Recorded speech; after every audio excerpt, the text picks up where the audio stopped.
Today on How It's Made. Wind generators, putting a spin on renewable energy. PVC gloves, giving laborers a helping hand. Thermoformed glass, art that's fragile but functional.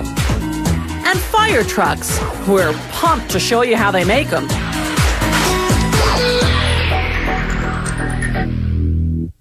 Wind generators harness the power of the wind to produce electricity. As the turbine's blades revolve, they drive a rotor that generates power. This can charge a set of batteries or even feed a transmission grid. Wind power is a renewable energy source that doesn't pollute. This type of wind generator is a recreational model, designed to power a boat or cottage with up to 500 watts of electricity. To make the propeller, they lay a template on a plank of western cedar, a rot-resistant wood that's flexible and durable, yet lightweight enough for the slightest breeze to set it spinning. After tracing, they drill a hole at each end and in the middle. Then remove the template and do a rough cut using a bandsaw. Then they put the template back, using those holes they drilled to align and secure it in place. Using a router this time, they do a precision cut. The plank of wood now has the contour of a propeller. The next step is to form the profile. To do that, they bolt the wood onto the right side of a specially designed device called a propeller carving machine. On the left side is a model propeller. After adjusting the model to the proper angle, they start to cut. As the machine's roller runs over the model, it guides a shaper to carve the wood exactly like the model.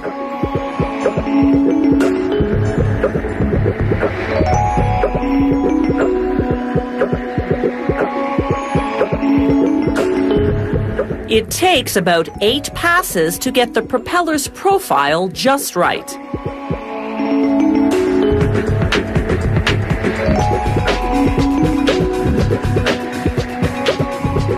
You can see the profile well once they've marked and cut off the excess on the ends. One side is flat, while the other is curved, like an airplane's wing. Now they widen the hole in the middle of the propeller and sand off the ridges left by the carving using a low-pressure inflatable drum sander, the only type flexible enough to really get into the curves. Next, they check the balancing. Watch how a mere penny can throw off this perfect equilibrium. Finally, a coat of waterproof epoxy paint, the kind used on the hulls of boats. Now they assemble the alternator, the component that generates electricity when the propeller spins. They wrap insulation around what's called the proportional electronic regulator and install it, along with wiring, into the alternator's casing. This regulator controls the electrical charge and current. The propeller spins this rotor shaft, creating an electrical charge that sends a current from the alternator to the batteries. Once the casing's bolted shut, they mount a cooling fan on the shaft's protruding axle. This fan will expel the heat all that spinning generates.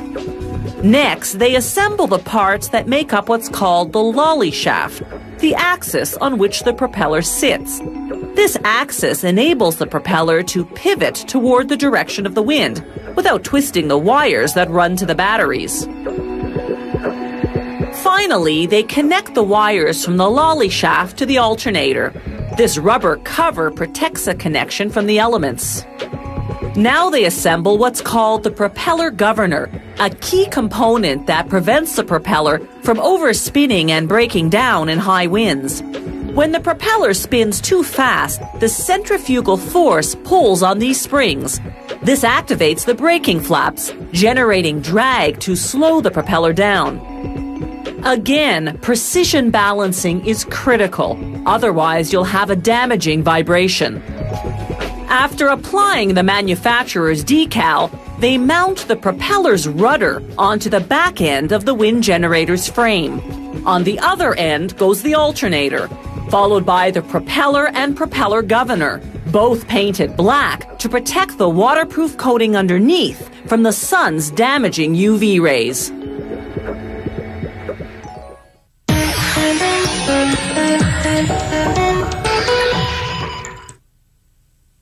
Polyvinyl chloride, commonly known as PVC, is a durable material similar to plastic. PVC gloves are waterproof, even chemical-proof. All kinds of laborers wear them, from commercial fishermen to oil refinery workers. PVC gloves are comfortably flexible, yet sturdy. Production begins at the cutting station with stacked sheets of cotton flannel. Using a hydraulic cutting machine and a series of dies, workers slice through some 20 layers in one fell swoop, cutting out the pieces required to make cotton gloves. Those gloves will either be sold as is or used as linings for PVC gloves.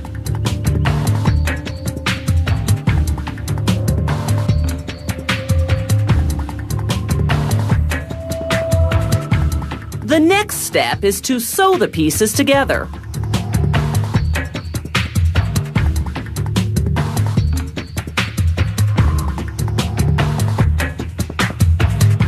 It takes a speedy seamstress just 30 seconds per hand.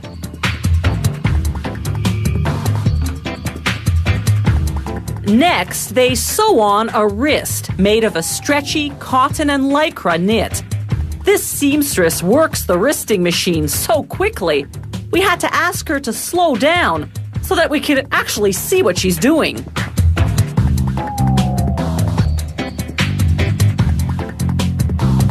Throughout the sewing process, these cotton gloves have been inside out. This next machine turns them right side in, transferring them onto a heated hand form.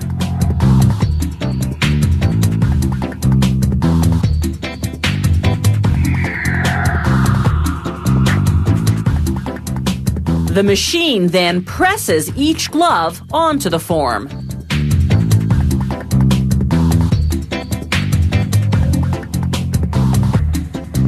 The gloves drop down to a conveyor belt below. It transports them to a worker who inspects them and pairs them up left and right. Elsewhere in the factory, meanwhile, workers prepare the PVC solution. The recipe varies according to the glove model, but generally consists of coloring and 5 to 8 different chemicals.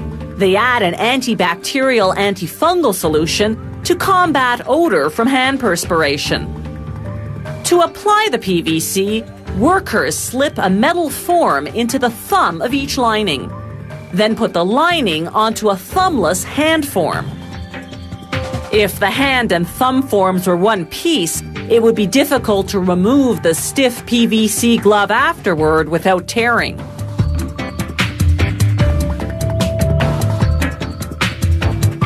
The linings go through what's called the singer, a propane flame that burns off any dust or loose threads.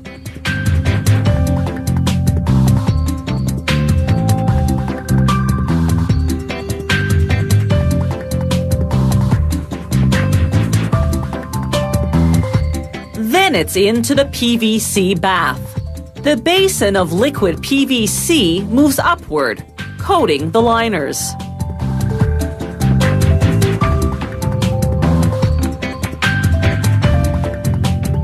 As the basin descends, the excess drips off. Then the gloves go for a spin under infrared lamps for 45 seconds. The spinning spreads the PVC uniformly so that it doesn't accumulate on the tips of the fingers, forming clumps. The heat ensures it dries evenly.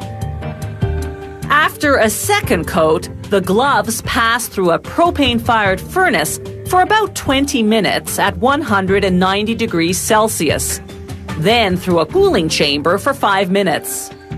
For glove models with extra strong grip, They blow PVC chips onto the first coat of PVC while it's still wet. When the gloves go through the furnace, the heat embeds the chips.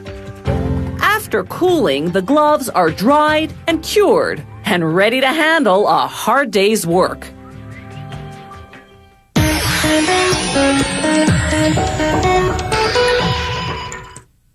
Decorative glass objects can be blown or thermoformed, two very different glass-making techniques. In glass blowing, the artisan shapes hot glass by rolling it and blowing air into it. Thermoforming is more of a molding process, better suited for making flat objects.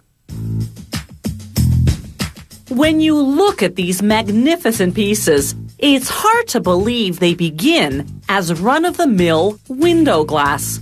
It comes in ready-made panels in thicknesses ranging from 3 to 10 millimeters. The first step is to measure the overall dimensions of the glass panel, then divide it into pieces, each slightly larger than the object it will become. They'll turn this panel into large decorative plates, so they divide it into 3 squares, each about 35 centimeters in diameter. They place each square over a paper pattern. Using a glass cutter, they score the shape of the plate. Then they apply pressure with a rubber mallet to separate the glass along the score line. They cut away the excess, breaking it off with a few gentle taps.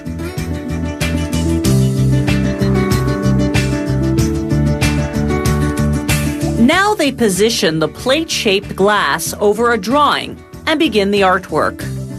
First, tracing the outline.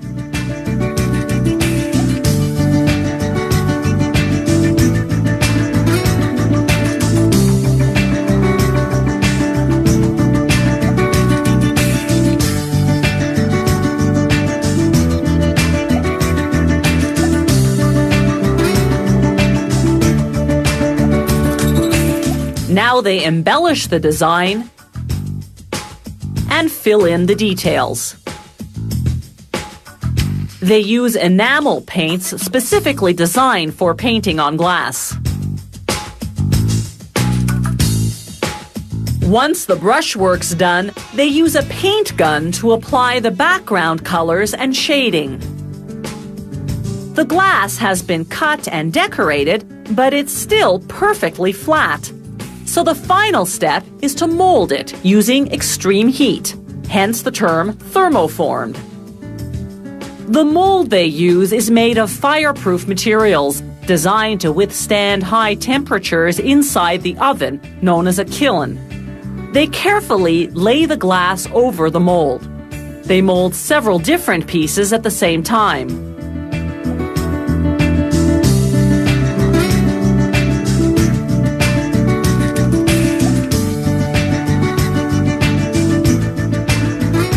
In the intense heat of the kiln, the glass will melt and take on the exact shape of the mold, right down to the most intricate textural detail.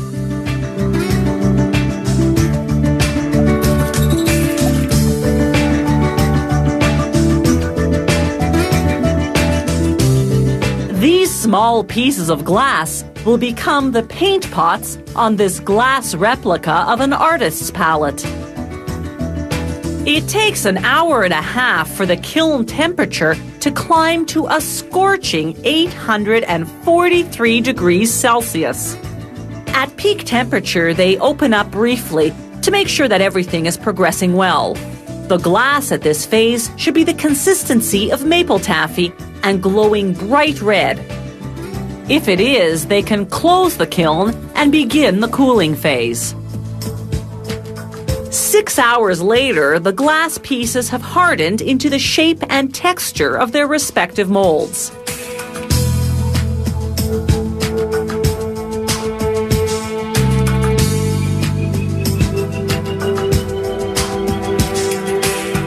These plates and spoon rests and other pieces are cool enough now to come out of the kiln. The beauty of thermoformed glass lies in the striking combination of transparency and vibrant color. Add to that the endless shape possibilities, and you've got truly functional art.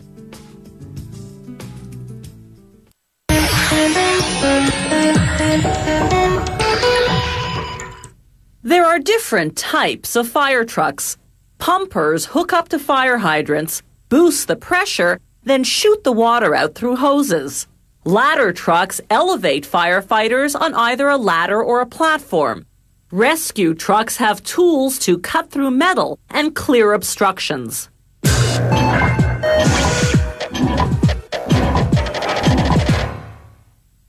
Early firefighters couldn't do much more than pass buckets of water from man to man. The 1720s saw the arrival of wagons carrying water tanks and hand pumps. Those newfangled pumps could spew out an impressive 60 gallons of water per minute, about what you get from 2 garden hoses. The first horse-drawn fire trucks with steam-powered pumps went into service in 1852. Gas-powered trucks replaced them in the early 1900s.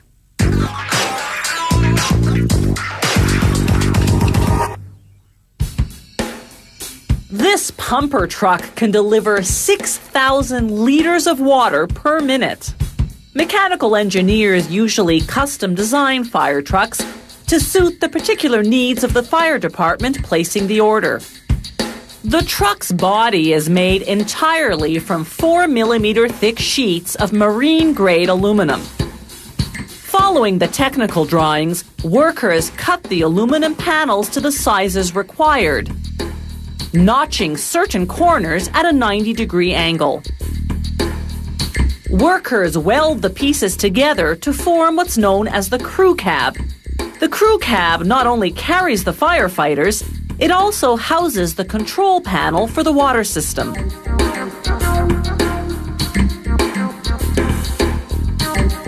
Meanwhile, other workers measure and then cut pieces of aluminum to build the subframe that will support the crew cab from underneath.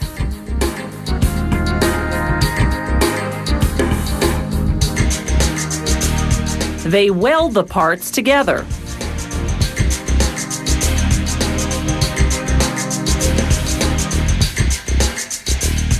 Installing the steps, workers leave a gap of about 1.5 centimeters to enable water to drain down.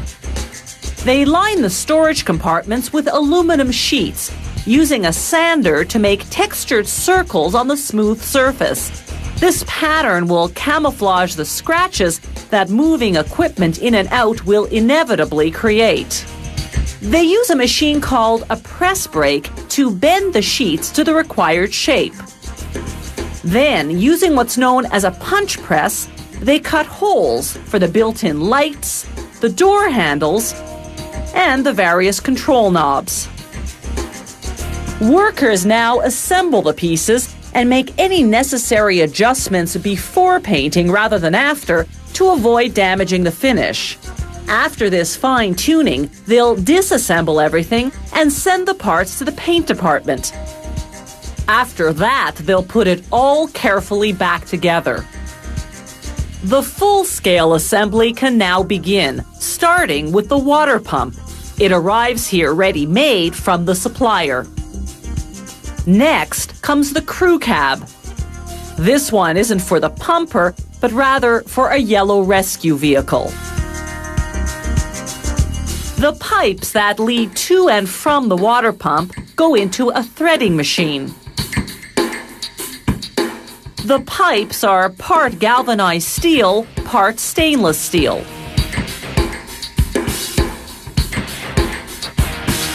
Once they're threaded, they're ready to be screwed into the pump's water outlets. The drive shaft, that long piece coming from the transmission, doesn't just perform its usual job of turning the rear axle when the truck is in motion, it also powers the water pump when the truck is parked fighting a fire.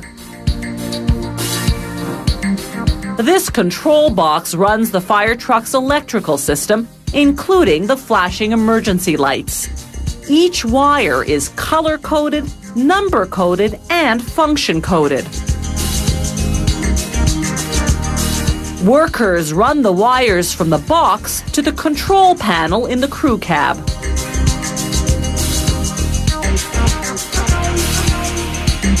Then they hook up the odometer, speedometer, and other dashboard indicators.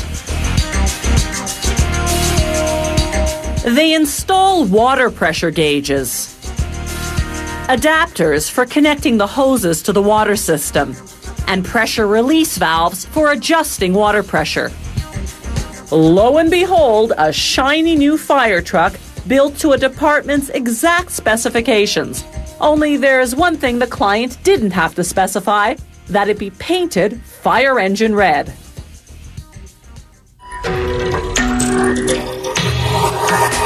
If you have any comments about the show, or if you'd like to suggest topics for future shows, drop us a line at www.howitismade.net.